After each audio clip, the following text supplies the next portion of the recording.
Hi, everyone. This is 14 days of alive. Today is day 2, and I'm excited to talk about conditioning and knowing what you want. Being on this deeply explorative, curious journey of discovering what do you want as a sovereign being of an individual. What do you desire? And I am Maya. I am sensuality and love coach. I've been in the personal development and growth field for over 20 years. I have been mastering and studying and exploring the art of conscious loving, and particularly removing blocks that we have on the path of allowing ourselves to feel and express love and to live more fulfilled and sexy and electric lives. And today, uh, I chose the topic to talk about conditioning and talk about knowing what we want. Because let's be honest, probably about 100 years, even 100 years ago, there was a certain template of how you would live your life. And there were not much choice for people to choose something different. There were a lot of limitations by gender, by the social group, right? And in a way, maybe it was easier because you kind of had a template and you just need to follow the template and be happy in the process.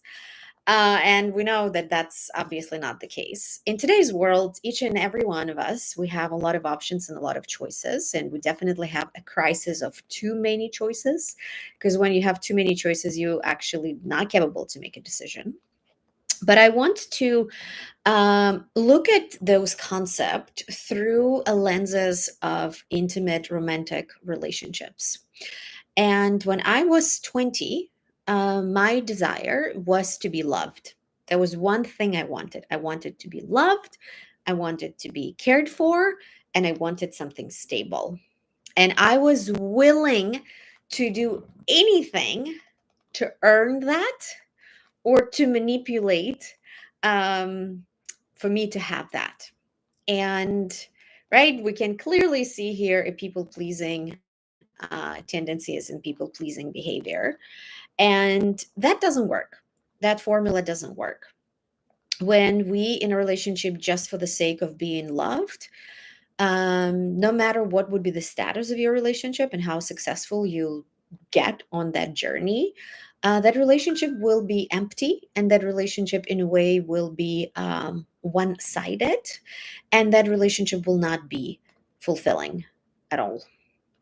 And especially if you're a woman, our ability to feel, our ability to visualize, to have a clear vision, to express our desires when we fully embodied, when you feel it in every cell of your being, and you just radiate this intoxicated vibe of savoring every moment of receiving it, creates a completely different effect on people around us, right? Our feminine nature on its own is very abundant. It doesn't have limitations, right? As a woman, you can always grow your capacity to receive more graciously, right? Receive more with appreciation, where by you receiving, you actually generate something very abundant back to, right, to the person or institutions or the world in general, right? Because feminine has this magnetic nature on its own. And unfortunately, as women, many of us, we are disconnected. We are disconnected from our bodies, we're disconnected from our hearts.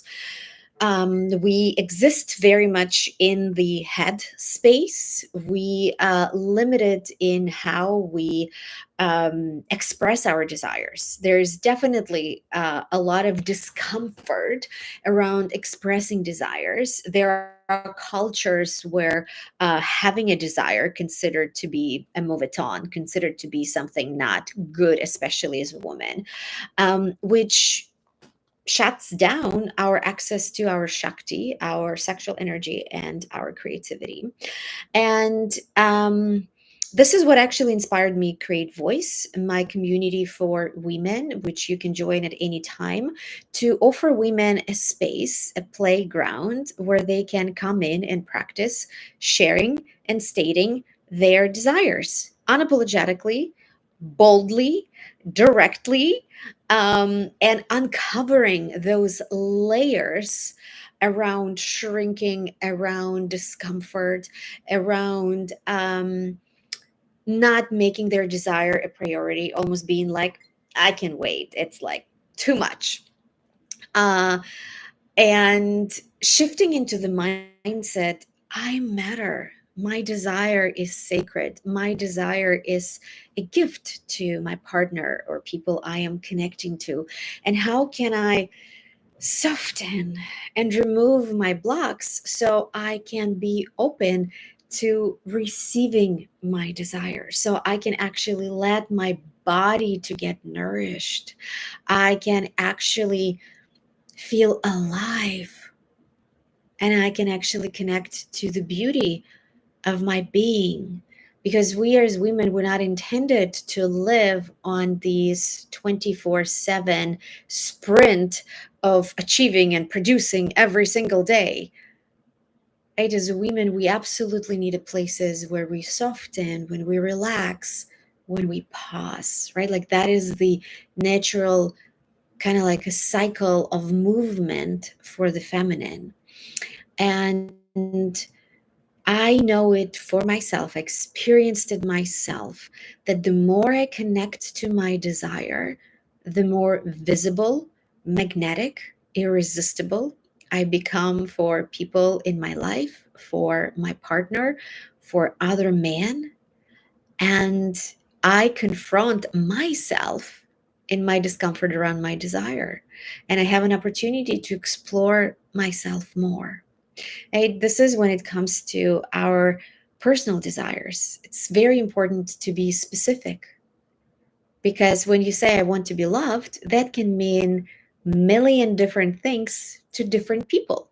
What does it mean to be loved? People experience love differently. You might experience love differently today and differently in several hours, not to mention tomorrow.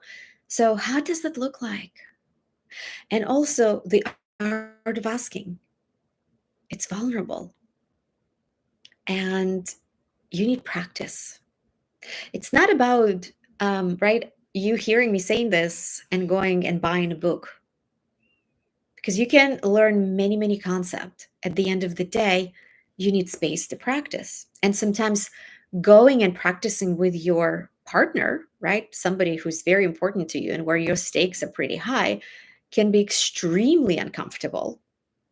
So why not to have a community of women with whom you can practice uncovering and sharing your desires, and maybe stating desire that you never said, something that you never realized for yourself.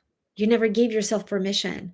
I've seen it many, many times where in Voice women go to breakout room or do their homework, and they come in with tears in their eyes and like, oh my God, I've never said that out loud. And what a joy it was to actually be witnessed and to hear myself saying this, right? And now I'm making changes in my life to fulfill that. I'm taking responsibility. I'm no longer waiting that something will happen by magic tomorrow or when I meet a right person or where the timing is right. Because all of this is illusion, right? Like all of this is a marketing hook that keeps you not taking action and responsibility for your own life.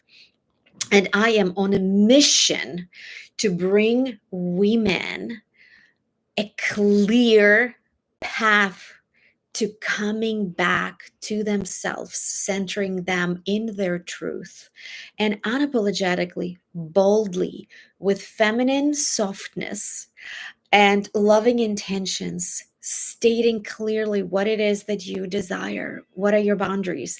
What are your needs? Taking up all the space unapologetically and sharing with the world the beauty, the joy, the magic, the creativity. You are, as a woman, that special. I'll see you tomorrow.